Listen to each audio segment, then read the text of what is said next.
The beginning. This is the beginning. There's a beginning, a middle, and an end. Together, I will tell you the story of the machine and how the world went. Griffin and I were both 25 and we hadn't seen each other since college, but kept in close contact. I was working at a cybersecurity firm and I really wasn't sure what he had been doing. He always just told me that he was, quote unquote, just working on something, end of quotes. I took a few vacation days from work to go and see him. We went camping for a night, and when we woke up the following morning, he told me about the machine. Wowsies!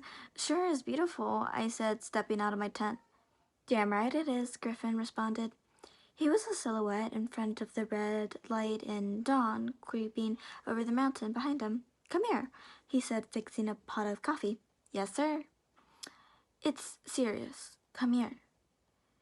I sat beside him on a large log we'd rolled over the night before to sit around the fire. What's up? I want to tell you something, he said. Tell me what? What I've been working on. Oh, all right. But hear me loud and clear. You can't tell anybody. It's a secret between me, you, and God. I won't. I swear to. No. I don't need any promises or swears. I just need your word. Say it again. You won't tell anybody. I won't tell anybody, Griff. Okay, then. He spit out his thermal and muttered, a man only is good as his word. Someone famous said that, I think. I think that's from the Bible, dude. Ah, that's funny considering what I'm about to tell you. Makes me wonder if there is a God. He trailed, looking off in the distance. That uneased me. For some reason. Go on, tell me. Let me start off by saying this. I know how it's going to sound. Crazy. I know. You're gonna think, good, Griff has lost his mind. But bear with me now. I have proof. I have it with me. You have what with you? The machine. That's what I call it. What does it do? It can. Well, let me just show you. He ran to his tent, unzipped something, and came back with a laptop of sorts. But it was heavily modified and connected to it by a wire was a small box, a black box. He put the laptop in his lap and put the box next to him on the ground. You carried all that on the hike? You could have showed me all this stuff back at your place. I could have, yes, but didn't want to. What I have here is a game changer, man. If the government is tapping our phones and TVs, I don't want them to know about this. He pressed a couple of buttons and the machine made a whimpering startup sound. It takes a minute to get going. What does it do? I asked again. It can create, destroy, and transport matter, he said bluntly, then sighed long and hard. I could tell that he had been waiting to tell someone about it. I didn't have an answer to what he had said. I was silent.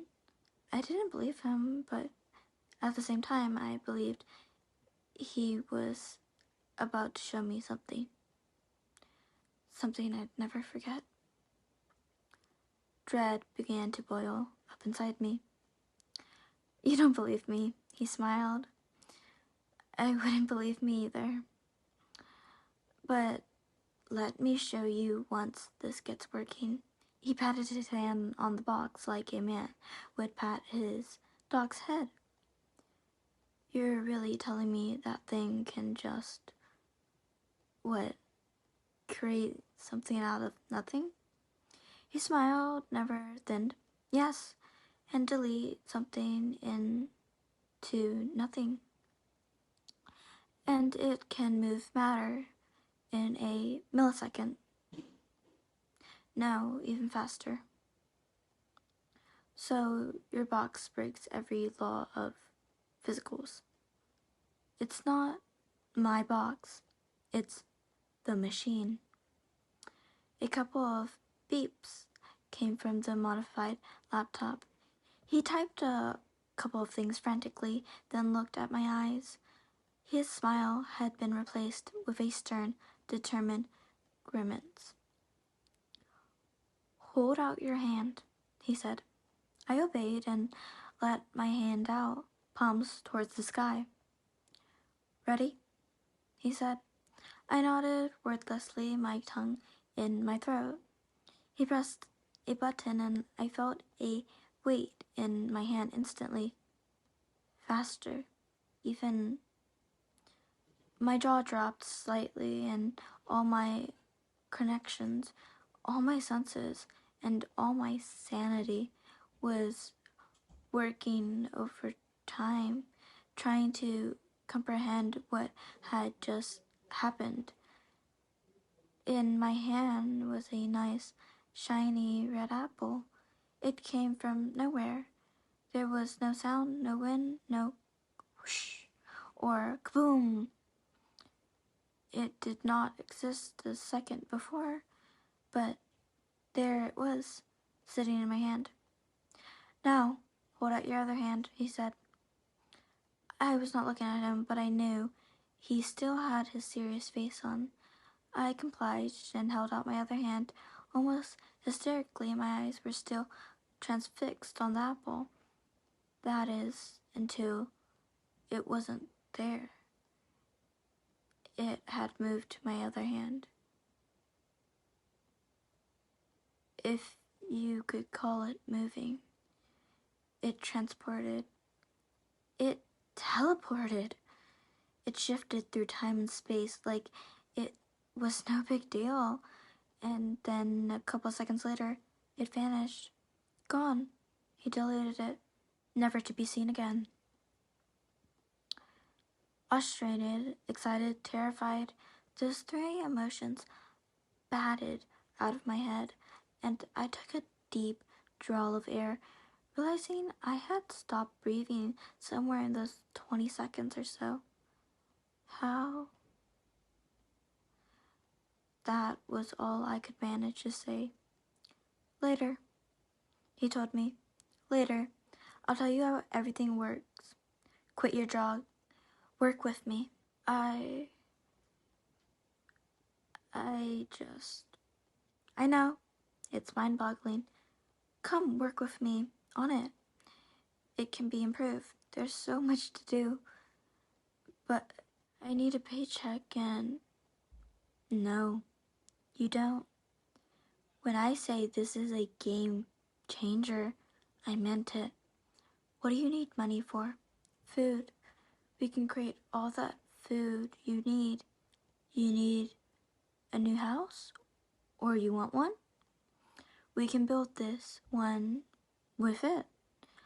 But how are you going to keep the lights on? We hook it up to a battery-run generator. And we simply create the replicate of battery with a fresh one every day. Car, gas, water. I haven't had a bank account for a full year, man, and I never need 1 cent again. My hands were still stretched out. My body felt like it was in shock. Okay. He smiled. Up here. Okay, let's do it. He closed the laptop and put it to his side. He cracked a beer open, even though it was 8:30 a.m.